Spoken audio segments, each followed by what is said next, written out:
이순자는 현관문 앞에 서 있었다. 아들 내외가 방금 신발을 신고 나갔다. 문이 닫히는 소리가 유난히 크게 들렸다. 아니, 크게 들린 게 아니라 그녀의 귓속에서 그 소리가 계속 맴돌고 있었다. 어머니, 저희도 이제 우리 삶이 있어요. 며느리가 던진 그 말은 정중했지만 냉정했다. 아들은 아무 말도 하지 않았다. 고개만 살짝 숙인 채 아내의 뒤를 따라 나갔다. 순자는 그들이 신고 나간 신발 자국을 바라봤다. 현관 타일 위에 희미하게 남은 먼지 자국들. 그녀는 천천히 무릎을 굽혀 그 자국을 손으로 쓸어냈다. 거실로 돌아오니 식탁 위에는 그녀가 정성껏 준비한 음식들이 반쯤 남아 있었다. 김치찌개, 갈치조림, 시금치나물, 계란말이. 아들이 어렸을 때 좋아하던 것들이었다. 하지만 오늘 아들은 몇 숟가락 뜨지 않았다.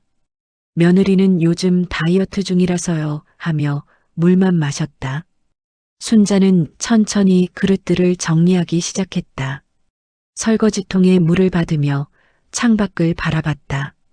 11월의 저녁은 일찍 어두워졌다. 맞은편 아파트에서는 불이 하나둘 켜지고 있었다. 누군가의 집에서는 웃음소리가 들렸다. 아이가 뛰노는 소리, 부부가 대화하는 소리, TV에서 흘러나오는 드라마 대사들. 그녀의 집은 조용했다. 설거지를 마치고 나니 8시가 넘었다.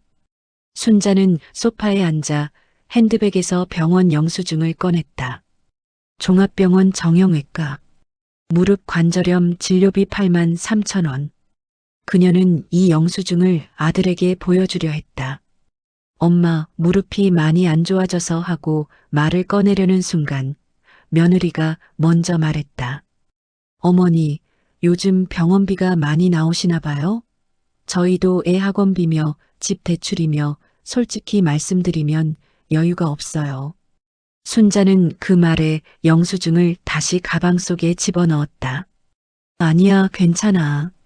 그냥 정기검진 받은 거야. 그렇게 거짓말을 했다. 사실 의사는 수술을 권했다. 더 늦으면 걷기조차 힘들어질 수 있다고 했다. 소파에 앉아있는 순자의 시선이 거실벽에 걸린 가족사진으로 향했다. 10년 전 아들 결혼식 날 찍은 사진이었다. 그날 순자는 환하게 웃고 있었다. 아들도 며느리도 행복해 보였다. 그런데 언제부터였을까? 그들의 방문이 점점 뜸해지기 시작한 게 처음에는 한 달에 2번씩 왔다. 그러다 한 달에 1번이 되었고 이제는 2~3달에 1번, 그것도 명절이나 순자의 생일 같은 의무적인 날에만 왔다. 그것도 2시간 정도 머물다 일이 있어서요 하며 서둘러 떠났다. 순자는 핸드폰을 꺼내 아들에게 전화를 걸까 망설였다. 손가락이 화면 위에서 멈칫거렸다. 통화 버튼을 누르려다가 다시 내려놓았다. 귀찮게 하면 안 되지. 그녀는 스스로에게 말했다. 대신 그녀는 오래된 집 전화기를 바라봤다. 먼지가 쌓인 회색 전화기. 요즘 그 전화기가 울리는 일은 거의 없었다. 가끔 보험 세일즈나 대출 광고 전화가 올 뿐이었다. 친구들도 하나둘 연락이 끊겼다. 같이 시장 가던 김 여사는 작년에 세상을 떠났고 아파트 분녀회에서 알던 박 여사는 자식들 따라 미국으로 이민 갔다. 순자는 천천히 불을 끄고 침실로 향했다. 복도를 걸으며 그녀는 자신의 발소리가 유난히 크게 들린다고 느꼈다. 탁, 탁, 탁. 빈집에 울리는 발소리. 그녀의 그림자가 복도 벽에 길게 늘어졌다. 늙은 여자의 구부정한 실루엣. 침실 창문을 통해 밖을 내다봤다. 아파트 경비실에서 경비원 아저씨가 쓰레기통을 정리하고 있었다. 철컹, 철컹 하는 소리가 밤 공기를 타고 들려왔다. 순자는 커튼을 닫았다. 침대에 누워서도 잠이 오지 않았다. 천장을 바라보며 그녀는 오늘 저녁 식사 자리를 떠올렸다. 아들의 무표정한 얼굴, 며느리의 차가운 말투, 그리고 그들이 서둘러 떠나는 뒷모습. 저희도 이제 우리 삶이 있어요. 그 말이 계속 귓가에 맴돌았다. 순자는 이불을 턱까지 끌어올렸다. 방은 어두웠고 조용했다. 너무 조용했다. 그녀는 눈을 감았다. 그리고 천천히, 아주 천천히 눈물 한 방울이 베갯니들 적셨다. 밤 11시. 거실에 놓인 벽시계가 째깍째깍 소리를 냈다. 그 소리만이 이 집에 살아있는 유일한 것처럼 느껴졌다. 순자는 어둠 속에서 눈을 뜨고 천장을 바라봤다. 내일도 모레도 이런 밤이 계속될 것이다. 혼자서 조용히 그렇게. 그녀의 핸드폰 화면이 침대 옆 탁자 위에서 희미하게 빛났다. 아무 알림도 없었다. 전화도 문자도 카톡도. 순자는 다시 눈을 감았다. 그리고 작은 목소리로 중얼거렸다. 괜찮아. 나 혼자서도 괜찮아. 하지만 그 말은 거짓말이었다. 그녀는 알고 있었다. 전혀 괜찮지 않다는 것을. 순자는 장바구니를 들고 마트 입구를 들어섰다. 자동문이 열리며 시원한 에어컨 바람이 얼굴을 스쳤다. 11월인데도 마트 안은 냉방이 켜져 있었다. 그녀는 카디건을 여미며 채소 코너로 향했다. 무, 배추, 파, 마늘. 김장철이 다가오고 있었다. 예전 같으면 아들네 집 김장까지 담가주곤 했는데 올해는 그럴 것 같지 않았다. 며느리가 작년에 말했었다. 어머니, 요즘은 김치도 사 먹어요. 마트 김치가 더 위생적이고 맛있어요. 순자는 작은 무 한 개만 집었다. 혼자 먹기엔 그것으로 충분했다. 계란, 두부, 작은 생선 한 마리. 장바구니는 금방 채워졌다. 아니, 채워졌다기보다 그 정도면 충분했다. 계산대로 향하는 길, 순자는 젊은 엄마와 아이가 함께 쇼핑하는 모습을 봤다. 아이는 과자 코너 앞에서 엄마 이거 사줘 하며 졸랐고 엄마는 웃으며 하나만이야 하고 말했다. 순자는 그 모습을 멍하니 바라봤다. 그녀도 30년 전엔 저랬었다. 아들이 어렸을 때 손을 잡고 마트를 돌아다니며 엄마 저거 사줘 하는 말에 웃으며 응했던 기억. 계산대 앞에 줄을 섰다. 앞에 4명이 더 있었다. 순자는 장바구니를 바닥에 내려놓고 허리를 펴며 한숨을 쉬었다. 무릎이 욱신거렸다. 병원 영수증이 가방 속에서 묵직하게 느껴졌다. 드디어 그녀의 차례가 왔다. 점원은 피곤한 표정으로 물건들을 스캔하기 시작했다. 총 14,600원입니다. 순자는 가방에서 동전 지갑을 꺼냈다. 작은 지퍼를 여는데도 손가락이 떨렸다. 관절염 때문에 손가락 끝이 제대로 움직이지 않았다. 그녀는 동전들을 하나하나 세기 시작했다. 500원짜리, 100원짜리. 뒤에서 누군가 크게 한숨을 쉬었다. 아이고 진짜. 순자는 손을 멈추고 뒤를 돌아봤다. 30대로 보이는 남자가 휴대폰을 보며 짜증스러운 표정을 짓고 있었다. 그는 순자와 눈이 마주치자 대놓고 말했다. 뒤에 사람 많아요, 아주머니. 카드 쓰시든가. 순자의 얼굴이 붉어졌다. 점원은 시선을 피하며 계산기만 두드렸다. 순자는 서둘러 동전을 세려 했지만 손이 더 떨렸다. 동전 몇 개가 바닥에 떨어졌다.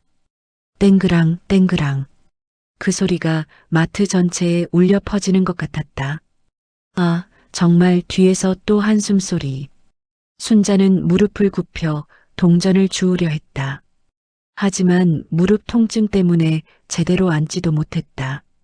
그때 점원이 차갑게 말했다.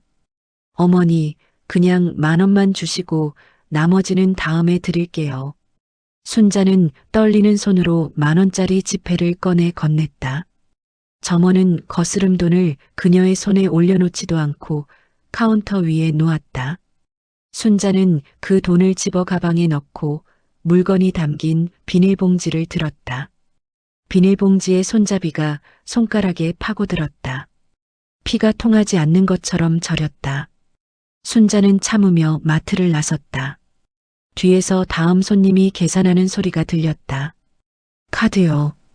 빠르고 간결한 거래. 마트 밖 벤치에 앉아 순자는 손가락을 주무르며 숨을 고르려 했다. 옆 벤치에는 또 다른 노인이 앉아 있었다. 그 노인도 장바구니를 들고 있었고 역시 혼자였다. 두 사람은 서로를 바라보다가 동시에 시선을 피했다. 마치 거울을 보는 것이 두려운 것처럼. 집으로 돌아오는 길, 순자는 엘리베이터에서 옆집 아주머니를 만났다. 50대 초반으로 보이는 그 아주머니는 명품 가방을 들고 화장을 진하게 하고 있었다. 어머, 이순자 씨. 장 보고 오세요? 네, 조금. 요즘 아드님은 잘 지내시죠? 얼마 전에 현관에서 뵀는데 정말 잘생기셨더라고요. 순자는 억지로 웃었다. 네, 바빠서 자주는 못 와요. 에휴, 요즘 젊은 사람들은 다 그렇죠 뭐. 우리 딸도 외국 나가 있어서 1년에 한 번 보면 다행이에요. 그래도 용돈은 꼬박꼬박 보내주니까 뭐. 엘리베이터가 9층에 도착했다. 문이 열리자 아주머니가 먼저 내렸다.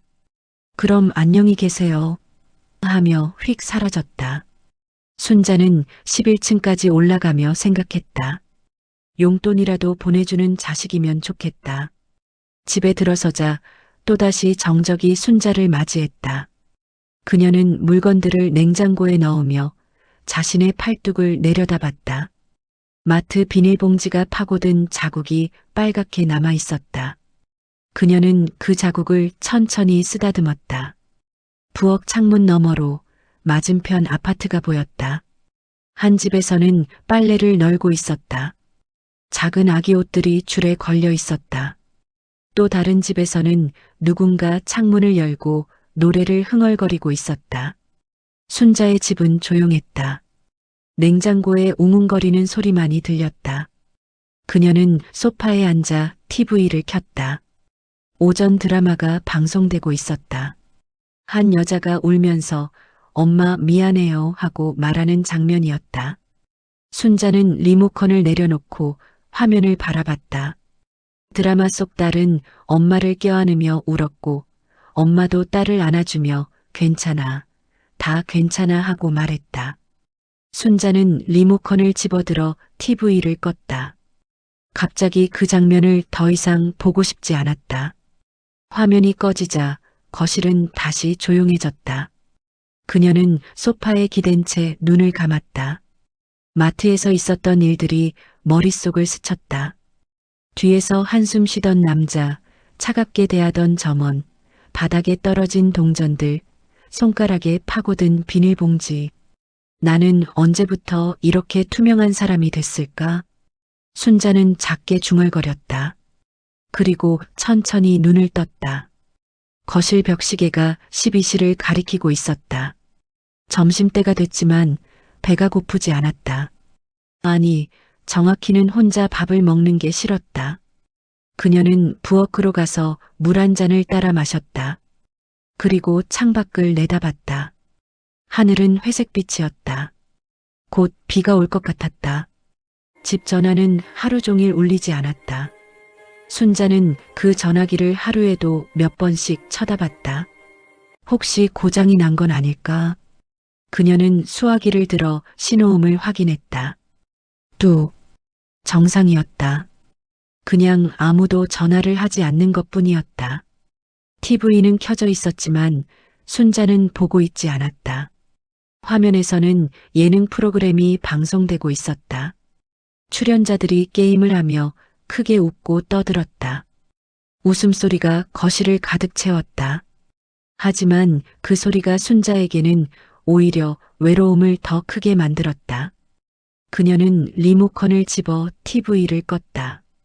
갑작스러운 침묵이 방을 감쌌다.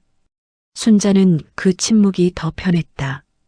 적어도 거짓된 웃음을 들을 필요는 없으니까. 식탁 위에는 점심으로 먹다 남은 밥 한 숟가락과 식은 된장국이 놓여 있었다. 아침에 끓인 국이었는데 점심에도 먹고 저녁에도 먹을 예정이었다. 혼자 먹는 밥은 양을 조절하기 어려웠다. 한 끼 분량을 만들려고 해도 항상 남았다. 그래서 같은 음식을 며칠씩 먹곤 했다. 순자는 식탁에 앉아 숟가락을 들었다. 차가운 밥을 입에 넣었다. 씹으면서 그녀는 문득 아들이 어렸을 때를 떠올렸다. 아들은 밥을 잘 안 먹는 아이였다. 순자는 한 숟가락만 더하며 아들을 쫓아다니곤 했다. 그땐 그게 행복이었다. 누군가를 먹이는 것, 누군가가 엄마 맛있어 하고 말해주는 것. 이제는 그 누군가가 없었다. 밖에서 옆집 손주가 뛰노는 소리가 들렸다. 할머니, 나봐. 내가 이렇게 높이 뛸 수 있어. 아이의 목소리가 벽을 타고 들려왔다. 이어서 할머니의 웃음소리. 우리 손주 정말 대단하네. 순자는 숟가락을 내려놓았다. 더 이상 먹고 싶지 않았다. 그녀는 그릇을 들고 부엌으로 갔다. 설거지를 하면서 창밖을 바라봤다. 옆동 아파트에서는 한 가족이 발코니에서 빨래를 개고 있었다. 엄마, 아빠, 아이. 셋이서 이야기하며 웃고 있었다. 순자는 시선을 거두고 설거지를 마쳤다. 행주로 그릇을 닦으며 그녀는 자신의 손을 내려다봤다. 주름진 손, 붉어진 핏줄, 관절염으로 굽어진 손가락. 이 손으로 아들을 키웠다. 밥을 해주고 빨래를 해주고 학교 준비물을 챙겨주고 아플 때 이마를 짚어주고. 그런데 이제 이 손은 필요 없는 것 같았다. 거실로 돌아온 순자는 소파에 앉아 핸드폰을 집어들었다. 메시지 앱을 열었다. 마지막 대화는 일주일 전 아들과의 대화였다. 아들아, 요즘 날씨가 쌀쌀해졌다. 감기 조심하렴. 네, 엄마도요. 그게 전부였다. 그 이후로 아무 연락도 없었다. 순자는 문자를 쓰려다가 멈췄다. 뭐라고 써야 할까? 보고 싶어? 너무 무거울까? 잘 지내니? 너무 형식적일까? 한번 들러줄 수 있니? 너무 부담스러울까? 결국 그녀는 아무것도 쓰지 않고 핸드폰을 내려놓았다. 시계를 봤다. 오후 5시. 해가 기울고 있었다. 순자는 침실로 가서 옷장을 열었다. 예전에 아들이 선물한 코트가 걸려 있었다. 15년 전 어버이날 선물이었다. 그땐 아들이 대학생이었고 아르바이트로 돈을 모아 사준 것이었다. 엄마, 이거 입고 예쁘게 다녀 하며 수줍게 건넸던 그 모습이 아직도 생생했다. 순자는 코트를 꺼내 입어봤다. 조금 헐렁해졌다. 그녀가 살이 빠진 것이었다. 거울을 봤다. 거울 속의 여자는 늙어 보였다. 흰머리, 주름진 얼굴, 생기 없는 눈빛. 내가 이렇게 늙었구나. 순자는 코트를 다시 옷장에 걸었다. 그리고 거실로 돌아왔다. 밖은 어두워지고 있었다. 순자는 불을 켜려다가 멈췄다. 어둠 속에 앉아 있는 것이 더 편했다. 그녀는 소파에 앉아 창밖을 바라봤다. 맞은편 아파트의 불빛들이 하나둘 켜지고 있었다. 각각의 창문 안에는 사람들이 있었다. 저녁을 먹고 TV를 보고 대화를 나누고 웃고. 순자의 집은 어두웠다. 그때 벽시계에서 이상한 소리가 났다. 뚝. 그리고 째깍거리던 소리가 멈췄다. 순자는 고개를 들어 시계를 봤다. 시계 바늘이 5시 47분에서 멈춰 있었다. 그녀는 천천히 일어나 시계 앞으로 갔다. 오래된 벽시계였다. 남편이 살아있을 때 산 것이었다. 20년도 더 된 시계. 순자는 시계를 내려 배터리를 확인했다. 배터리는 멀쩡했다. 그냥 멈춘 것이었다.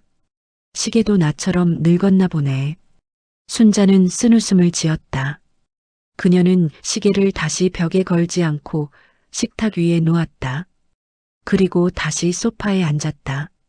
방은 점점 더 어두워졌다. 순자는 불을 켜지 않았다.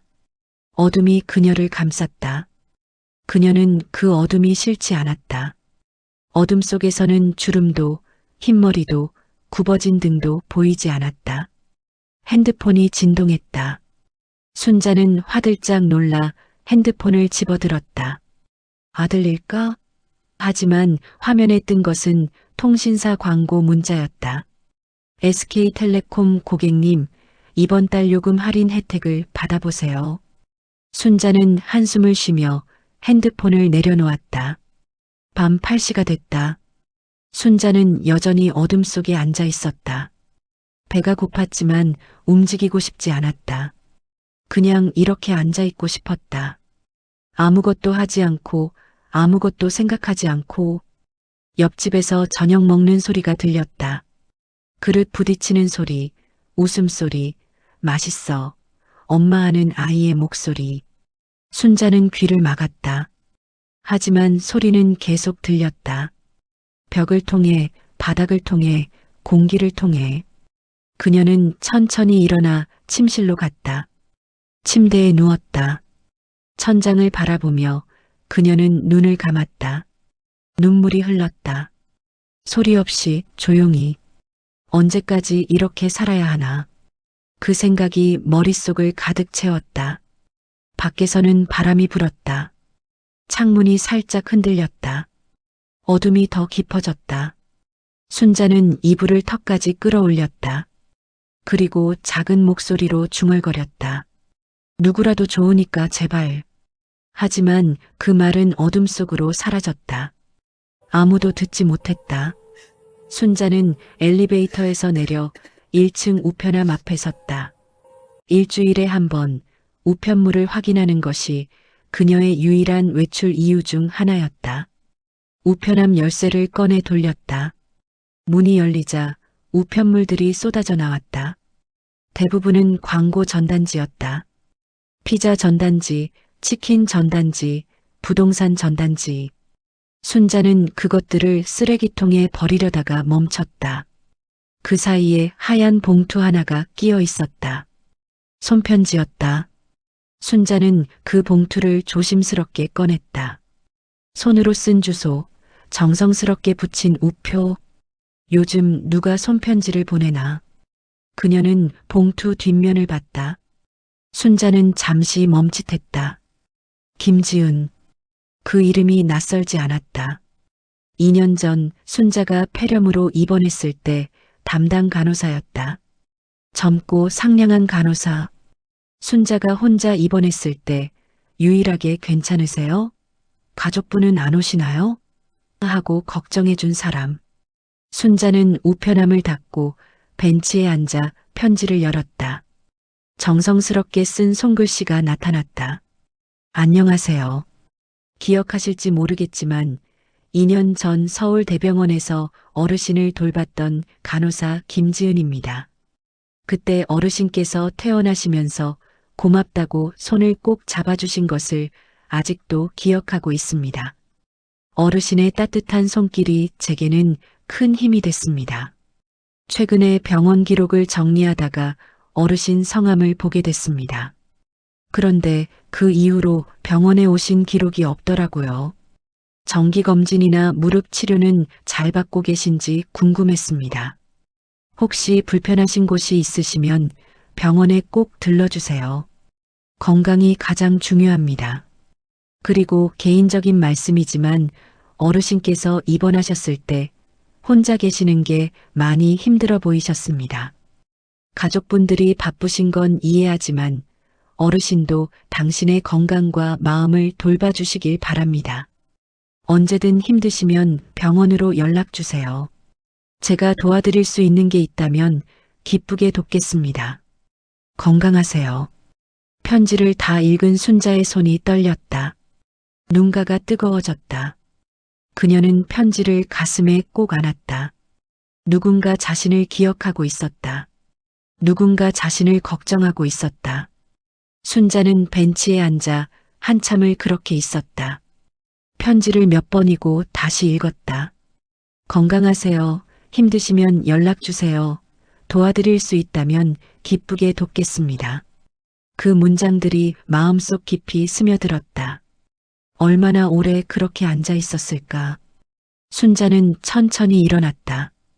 엘리베이터를 타고 집으로 올라가는 동안 그녀는 편지를 다시 한번 꺼내봤다. 그리고 작게 웃었다. 오랜만에 짓는 진짜 웃음이었다.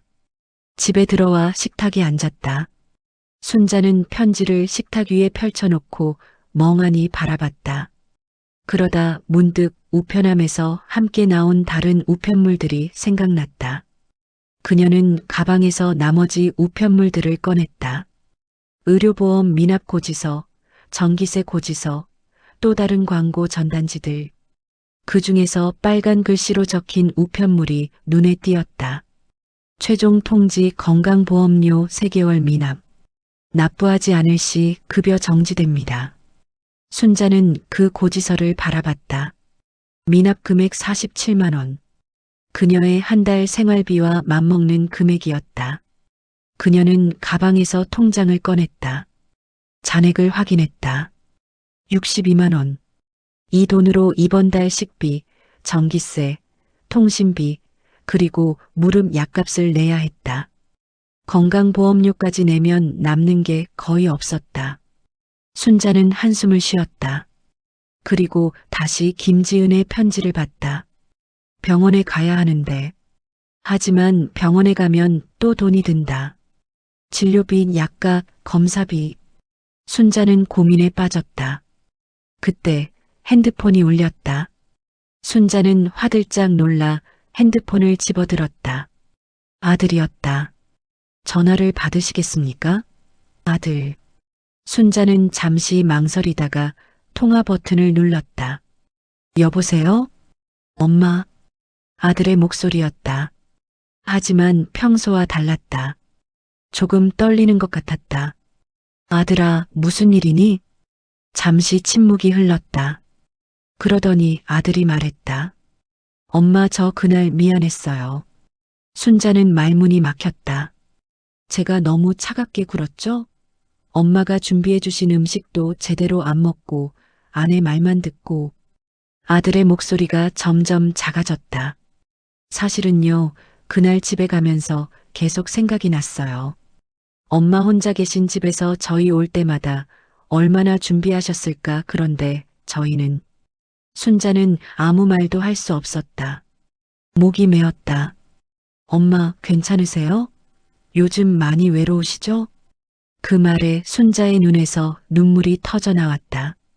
그녀는 입을 손으로 막고 소리 없이 울었다. 엄마, 엄마, 응, 아들아. 엄마 우세요? 순자는 눈물을 닦으며 대답했다. 아니야, 괜찮아. 그냥 내 목소리 들으니까 좋아서 그래. 엄마, 나 이제 괜찮아. 정말이야. 그렇게 말했지만 순자의 눈물은 멈추지 않았다. 이번 주말에 갈게요. 아내랑 같이. 그리고 앞으로는 더 자주 연락드릴게요. 아니야, 바쁜데 괜찮아. 엄마. 아들이 순자의 말을 끊었다. 저도 엄마 보고 싶어요. 진심이에요. 순자는 더 이상 참을 수 없었다. 소리내어 울기 시작했다. 그동안 참았던 모든 외로움, 슬픔, 고통이 터져나왔다. 엄마, 울지 마세요. 제가 잘못했어요. 아니야, 아들아. 이번 주말에 꼭 갈게요. 그때 같이 밥 먹어요. 엄마가 좋아하시는 거 만들어주세요. 그래. 알았어. 사랑해요, 엄마. 그 말에 순자는 또다시 눈물을 흘렸다. 얼마 만에 사랑해요였을까. 나도 사랑한다, 아들아. 전화가 끊어졌다. 순자는 핸드폰을 가슴에 안았다. 그리고 식탁에 엎드려 한참을 울었다. 슬픔의 눈물이 아니었다. 안도의 눈물이었다. 희망의 눈물이었다. 한참을 울고 난 후 순자는 얼굴을 닦고 고개를 들었다. 창밖을 봤다. 해가 구름 사이로 비치고 있었다. 오랜만에 보는 햇살이었다. 그녀는 김지은의 편지를 다시 집어들었다. 그리고 천천히 읽었다. 건강하세요. 순자는 작게 웃었다. 그리고 중얼거렸다. 그래, 건강해야지. 이제 아들도 올 텐데. 최종 통지 건강보험료 3개월 미납. 납부하지 않을 시 급여 정지됩니다. 순자는 그 고지서를 바라봤다. 미납 금액 47만 원. 그녀의 한 달 생활비와 맞먹는 금액이었다. 그녀는 가방에서 통장을 꺼냈다. 잔액을 확인했다. 62만 원. 이 돈으로 이번 달 식비, 전기세, 통신비, 그리고 무릎 약값을 내야 했다. 건강보험료까지 내면 남는 게 거의 없었다. 순자는 한숨을 쉬었다. 그리고 다시 김지은의 편지를 봤다. 병원에 가야 하는데. 하지만 병원에 가면 또 돈이 든다. 진료비, 약값, 검사비. 순자는 고민에 빠졌다. 그때 핸드폰이 울렸다. 순자는 화들짝 놀라 핸드폰을 집어들었다. 아들이었다. 전화를 받으시겠습니까? 아들. 순자는 잠시 망설이다가 통화 버튼을 눌렀다. 여보세요? 엄마. 아들의 목소리였다. 하지만 평소와 달랐다. 조금 떨리는 것 같았다. 아들아, 무슨 일이니? 잠시 침묵이 흘렀다. 그러더니 아들이 말했다. 엄마, 저 그날 미안했어요. 순자는 말문이 막혔다. 제가 너무 차갑게 굴었죠? 엄마가 준비해 주신 음식도 제대로 안 먹고 아내 말만 듣고. 아들의 목소리가 점점 작아졌다. 사실은요, 그날 집에 가면서 계속 생각이 났어요. 엄마 혼자 계신 집에서 저희 올 때마다 얼마나 준비하셨을까. 그런데 저희는. 순자는 아무 말도 할 수 없었다. 목이 메었다. 엄마, 괜찮으세요? 요즘 많이 외로우시죠? 그 말에 순자의 눈에서 눈물이 터져 나왔다. 그녀는 입을 손으로 막고 소리 없이 울었다. 엄마, 엄마, 응, 아들아. 엄마 우세요? 순자는 눈물을 닦으며 대답했다. 아니야, 괜찮아. 그냥 내 목소리 들으니까 좋아서 그래. 엄마, 나 이제 괜찮아. 정말이야. 그렇게 말했지만 순자의 눈물은 멈추지 않았다. 이번 주말에 갈게요. 아내랑 같이. 그리고 앞으로는 더 자주 연락드릴게요. 아니야, 바쁜데 괜찮아. 엄마. 아들이 순자의 말을 끊었다. 저도 엄마 보고 싶어요. 진심이에요. 순자는 더 이상 참을 수 없었다. 소리내어 울기 시작했다. 그동안 참았던 모든 외로움, 슬픔, 고통이 터져나왔다. 엄마, 울지 마세요. 제가 잘못했어요. 아니야, 아니야, 아들아. 이번 주말에 꼭 갈게요. 그때 같이 밥 먹어요. 엄마가 좋아하시는 거 만들어주세요. 그래. 알았어. 사랑해요, 엄마. 그 말에 순자는 또다시 눈물을 흘렸다. 얼마 만에 사랑해요였을까. 나도 사랑한다, 아들아. 전화가 끊어졌다. 순자는 핸드폰을 가슴에 안았다. 그리고 식탁에 엎드려 한참을 울었다. 슬픔의 눈물이 아니었다. 안도의 눈물이었다. 희망의 눈물이었다. 한참을 울고 난 후 순자는 얼굴을 닦고 고개를 들었다. 창밖을 봤다. 해가 구름 사이로 비치고 있었다. 오랜만에 보는 햇살이었다. 그녀는 김지은의 편지를 다시 집어들었다. 그리고 천천히 읽었다. 건강하세요. 순자는 작게 웃었다. 그리고 중얼거렸다. 그래, 건강해야지. 이제 아들도 올 텐데. 순자는 아침부터 분주했다. 청소를 하고 장을 보고 음식을 준비했다. 아들이 오늘 온다고 했다. 그것도 며느리와 함께. 부엌에서는 김치찌개가 보글보글 끓고 있었다. 갈치조림, 계란말이, 시금치나물, 잡채까지. 아들이 좋아하는 음식들을 하나하나 정성껏 만들었다. 무릎이 아팠지만 순자는 참았다. 오늘만큼은 통증 따위 신경 쓰고 싶지 않았다. 오후 2시 30분. 초인종이 울렸다. 순자는 앞치마를 벗고 현관으로 달려갔다. 문을 열자 아들이 서 있었다. 그리고 그 옆에 며느리도 함께 있었다. 어머니, 며느리가 먼저 말했다. 그녀의 눈빛은 지난번과 달랐다. 조금 미안해 보였다. 어서 와라. 순자는 그들을 맞아들였다. 아들은 꽃다발을 내밀었다. 엄마, 이거. 어머, 이런 것까지. 순자는 꽃다발을 받아들었다. 카네이션이었다. 그녀의 눈가가 또다시 뜨거워졌다. 거실에 앉아 잠시 침묵이 흘렀다. 아들도 며느리도 순자도 먼저 말을 꺼내지 못했다. 그때 며느리가 입을 열었다. 어머니, 저희가 그동안 너무 못됐죠? 순자는 고개를 저었다. 아니야. 바빴잖니. 아니에요. 며느리의 목소리가 떨렸다. 바쁜 게 핑계가 될 수 없어요. 저희가 어머니를 너무 외롭게 만들었어요. 며느리의 눈에 눈물이 맺혔다. 순자는 놀라서 그녀를 바라봤다. 저도 사실 친정 엄마가 돌아가신 후로 혼자 사시는 분들을 보면 마음이 아팠어요. 그런데 정작 제일 가까운 어머니에게는 그렇게 못했어요. 며느리는 눈물을 닦았다. 미안해요, 어머니. 정말 미안해요. 순자는 며느리의 손을 잡았다. 괜찮아. 다 지난 일이야. 아니에요. 괜찮지 않아요. 아들이 말했다. 엄마가 얼마나 외로우셨을지 생각하니까 제 자신이 너무 한심했어요. 아들도 눈시울이 붉어졌다. 앞으로는 자주 올게요. 일주일에 한 번씩이라도요. 그리고 전화도 자주 드릴게요. 순자는 두 사람의 손을 꼭 잡았다. 고맙다. 정말 고맙다. 그렇게 세 사람은 한참을 손을 잡고 있었다. 말없이 하지만 마음은 통하고 있었다. 저녁 식사는 따뜻했다.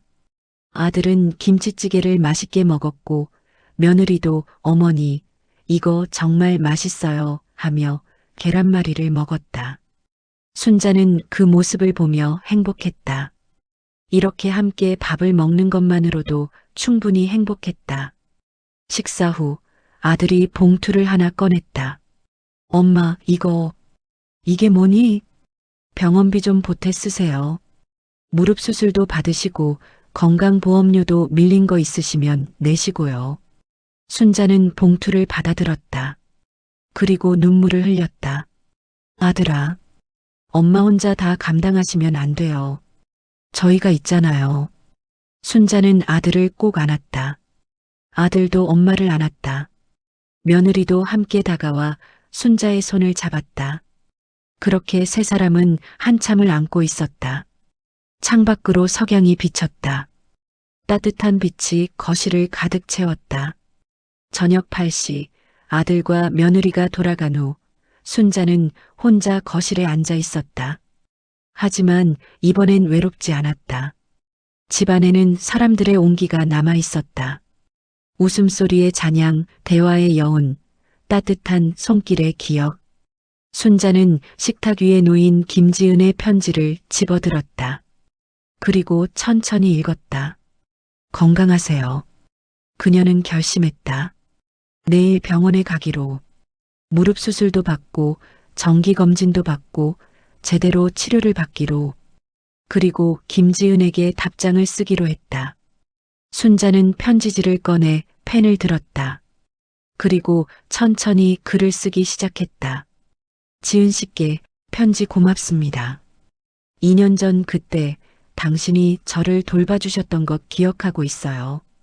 당신 덕분에 힘든 시기를 잘 견딜 수 있었습니다. 사실 그동안 많이 외로웠어요. 혼자 사는 게 이렇게 힘든지 몰랐습니다. 가족들도 바쁘고 친구들도 하나둘 떠나가고 세상에 저 혼자 남겨진 것 같았어요. 하지만 당신의 편지를 받고 그리고 오늘 아들이 다녀간 후 생각이 바뀌었습니다. 아직 저를 생각해주는 사람들이 있구나. 아직 포기하면 안 되겠구나. 내일 병원에 갈 거예요. 무릎 치료도 받고 건강도 챙기려고요. 그리고 앞으로는 더 건강하게, 더 행복하게 살아보려고 합니다. 당신 같은 좋은 사람이 간호사라서 환자들이 행복할 것 같아요. 고맙습니다. 정말 고맙습니다. 건강하세요. 이순자 드림. 편지를 다 쓴 순자는 봉투에 넣고 주소를 적었다. 내일 우체국에 가서 붙일 것이다. 그녀는 창문을 열었다. 밤바람이 커튼을 흔들었다. 순자는 깊게 숨을 들이마셨다. 차가운 공기가 폐를 가득 채웠다. 하지만 가슴은 따뜻했다. 밤 10시. 순자는 침대에 누워 천장을 바라봤다. 예전 같으면 이 시간에 외로움이 밀려왔을 것이다. 하지만 오늘은 달랐다. 마음이 평온했다. 그녀는 눈을 감았다. 그리고 작게 중얼거렸다. 이제 괜찮을 거야. 핸드폰이 진동했다. 순자는 눈을 뜨고 화면을 봤다. 아들에게서 온 문자였다. 아들 엄마, 오늘 정말 행복했어요. 다음 주에도 갈게요. 사랑해요. 순자는 미소를 지었다. 그리고 답장을 보냈다. 순자 나도 사랑한다. 아들아. 잘 자거라. 핸드폰을 내려놓고 순자는 다시 눈을 감았다. 이번엔 정말로 편안하게. 창밖에서 바람이 불었다. 멀리서 전화벨 소리가 들리는 것 같았다. 하지만 이제 그 소리는 무섭지 않았다. 오히려 반가웠다. 누군가 연락을 하려는 것, 누군가 자신을 찾는 것. 순자는 잠에 빠져들었다. 꿈속에서 그녀는 웃고 있었다. 아들과 며느리와 손주들과 함께 식탁에 앉아 밥을 먹고 있었다. 모두가 웃고 있었다. 그리고 순자도 환하게 웃고 있었다. 화면이 서서히 어두워진다. 하지만 이번엔 절망의 어둠이 아니다. 희망의 어둠이다. 새로운 아침을 기다리는 평온한 밤의 어둠이다.